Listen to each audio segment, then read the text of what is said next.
When it comes to lighting, softer is better. And I'm going to tell you all about it right now. News from the booth! Hi villagers, welcome back to the VoiceOver Village. I'm Rick McIver, your fearless clan leader. Today we're going to go behind the scenes and take a look at my lighting. And we're going to do it. I'm going to use this camera. Let me see. Let's go back. Let's see what it looks like. From that position, I have three little lights here. I have this tiny little Neewer. I have these two, which have soft boxes and this little directional grid. And this light over here is the new light that I'm testing, and that video will be coming out soon. It's just not quite ready yet. But one of the things that I noticed is that this new Neewer does not come with a softbox, and it makes a huge difference. A softbox will allow the light to fall on your face nice and gently and softly without too many harsh shadows, and that's really important. Don't believe me? I'm going to show you. We're going to do a little lighting change. Ready? A little magic. Here we go. Right now. Okay, the magic's not perfect, but what are you going to do? I had to get up and move around and move some lights, so, you know, I'm doing the best I can. Okay, but do you notice a difference in my lighting? What I did is I turned off my softbox light that's over here, and I put the Neewer light in front of it. Here, it's just easier for me to show you. Here we go. I'm going to show you right now. So there's my softbox light. It's off. And this is the Neewer light without the softbox. And I still have this one on, and I still have that one on. The only thing that's changed is that does not have a softbox. Take a look at my face. Do you see these harsh shadows? It's really bright on this side of my face, like really bright. So much so that it kind of makes it look really drastic. That's what happens when you don't have a softbox. What can you do about it? Well, you can MacGyver it a little bit. Let me show you what I'm talking about. Before I could afford nice LED panel lights with these beautiful soft boxes on them, I had to come up with a different solution. And so I used these little floodlight things from Home Depot with this on it, parchment paper. And when I say floodlights, I mean these. Let me show you. I still have a couple of them. I use them to light my green screen back here. So I still have them. I still use them. They still work great. But in order for them to work on my face, I needed to soften them. And I can't use just anything to do that.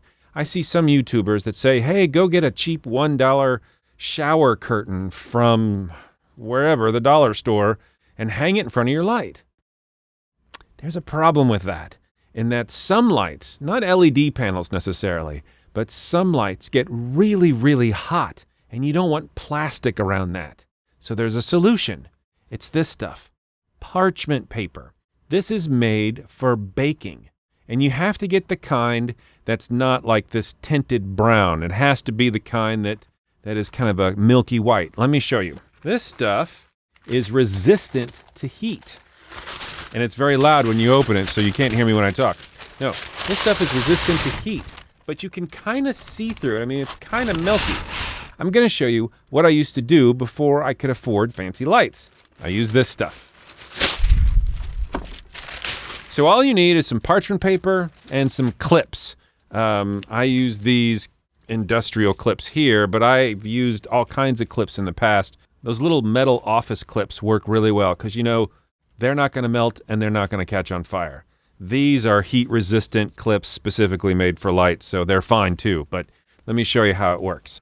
Here's how this works. So you take your light, push this down so you can see. You take your paper.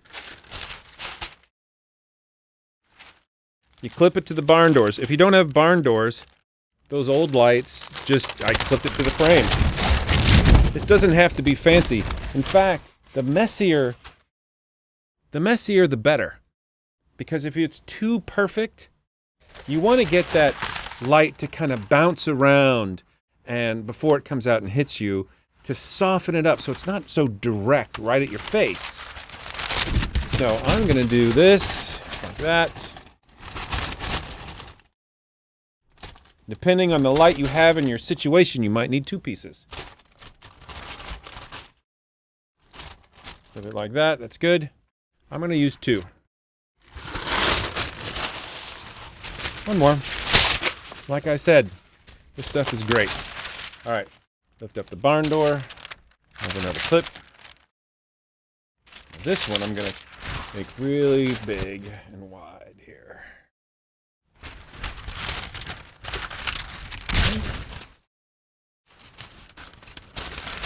Okay.